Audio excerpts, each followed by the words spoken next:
July the 2nd until July the 6th, theologians were meeting for the Benedict XVI Forum in the Bavarian town of Altötting. It's Germany's most important Marian shrine and not far from Joseph Ratzinger's birthplace. What is this year's theme? It is about the sacred and holiness, the sacredness in Holy Scripture, the sacred in the Old and New Testaments, the sacred in human life, the truth, and so on. It seems that the Forum has established itself. There are many more participants than last time. Beim Benedict Forum geht es darum, grundlegende Fragen. The Benedict Forum is about discussing fundamental questions of faith. Und dazu And Pope Benedict's theology is a wonderful source from which to draw and find profound answers to the questions that many believers have today. This is a precious legacy that we want to preserve. von heute haben. Das ist ein kostbares Erbe, das wir pflegen wollen. And all these topics are what this is about. And there is no better place than Altötting, a sacred place right here at the Marian Shrine, the Chapel of Grace. The conference was organized by the association Fundatio Christiana Virtus in cooperation with the Diocese of Passau. EWTN broadcast the event live. Speakers included Cardinal Kurt Koch, prefect of the Vatican Dicastery for Promoting Christian Unity, who spoke about the significance of Pope Benedict's theological work.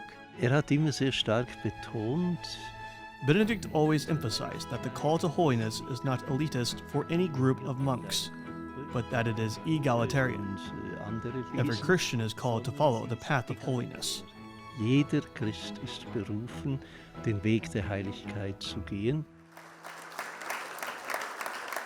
The organizers and also the participants of the Benedict Forum are convinced that Benedict XVI still has a lot to say today. Seine Schriften, seine Lehre haben etwas. His writings and teachings have something refreshing about them, and they are also timeless. He will continue to have an impact through his theology, his writings and his teachings. To many people, he has brought great clarity and joy in faith, and that will continue to be the case in the future. Und das wird in Zukunft auch so sein. Although he was such an eminent theologian, he remained very simple at heart and also wise. That is a great example to follow. Many young people came to the Benedict Forum this year. They feel drawn to it because they realize, I need this. It's good for my soul, because I also have to take care of my spirit. And Pope Benedict's theology provides real nourishment for that. In addition to the theological nourishment, spiritual nourishment was also provided. There was at least one Holy Mass every day. But at the Benedict Forum, not only the theological legacy of Pope Benedict was discussed, but also his human side. Sister Christine Felder and Father Hermann Geisler worked with Joseph Ratzinger for years, also when he was still a cardinal. He was a Sunday person. Keeping Sunday holy and sacred was very important to him. I would say that there was a whole Sunday culture in the Ratzinger household, which he also maintained as Pope.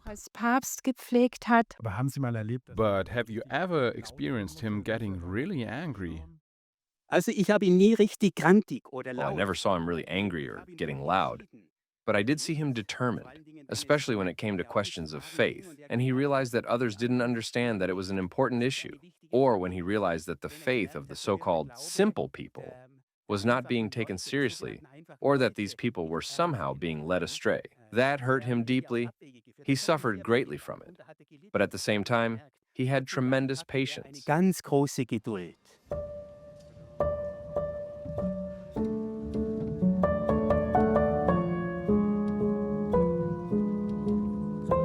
On the last evening of the 5-day symposium, the participants made a pilgrimage to the Marian Shrine together with Cardinal Koch, singing and praying.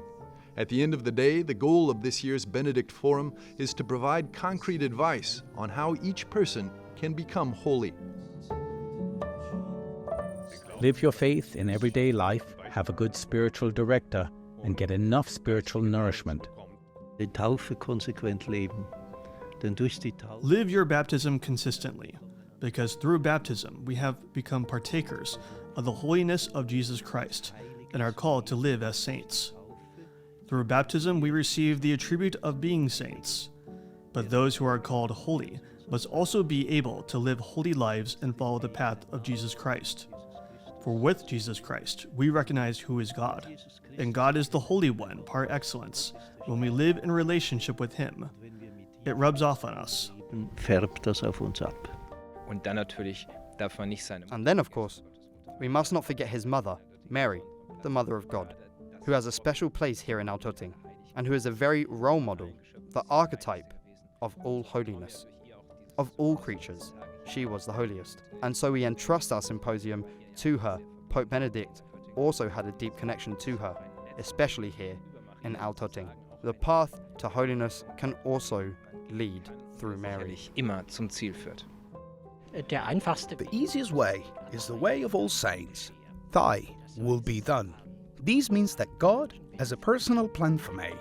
Of course, the commandments and so on are clear, but what He asks of me, and these often includes the circumstances of life, even the crosses I have to bear, is to accept them through prayer and then recognize that God's plan is behind them, even if I often don't understand it. That is the path to holiness. Der Weg zur Heiligkeit.